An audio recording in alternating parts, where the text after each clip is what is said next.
Bay, Boss, unsa ka tinuod bay nga nag-abot na pud mo sa barangay bay, kapitan nga tong imong silingan ba nga number 1 nimo nga inimi? tinood bitaw na boss. Oh, ngano man bay?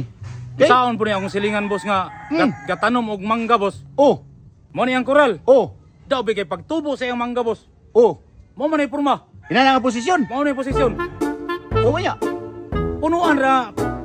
Puno na iya. Punuan ra iya. Oh, nara ba nas balaod bay nga Oh. kung unsay makatungod sa imong nataran, imuhan ang mga bunga. At tinood niya na naagi nas balaod. Oh, Daw biniabot man gid ang panahon boss nga namunga ang mangga. oh, yan ang hinog. Nangahinog. Hmm. Giyarbis nako. La daw bi. Wag yun mo siya bahini. Awa kay nako sa bahin ni oy. Wag yun siya bahin. Wala kaya na man nas balaod yun. Pastilan. Wag yun siya daganan kay naman nas balaod pero bay.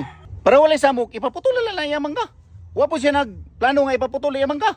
Na mo bitaw nag-hire siya og duha ka tawo nga ipasingso na yung mangga. Unya ano man, wala man yung ipaputol. Nag-hire man ka siya.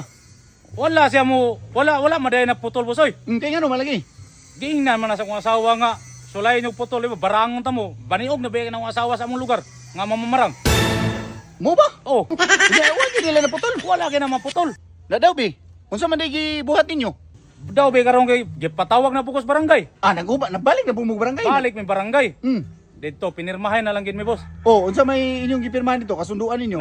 Nagkauyon man gyud mi dito hastang kapitan. Ang kapitan pabor sa imo. Pabor sa ako ang kapitan. Ingon Unsa may ang- inyong kasulatan? Di among kasulatan dito nga Oh. kung mamunga ang mangga, Oh, muharbis og duha ka bukag. unya. Isa ra kaya ikubag ang iya. Uy, pasilan.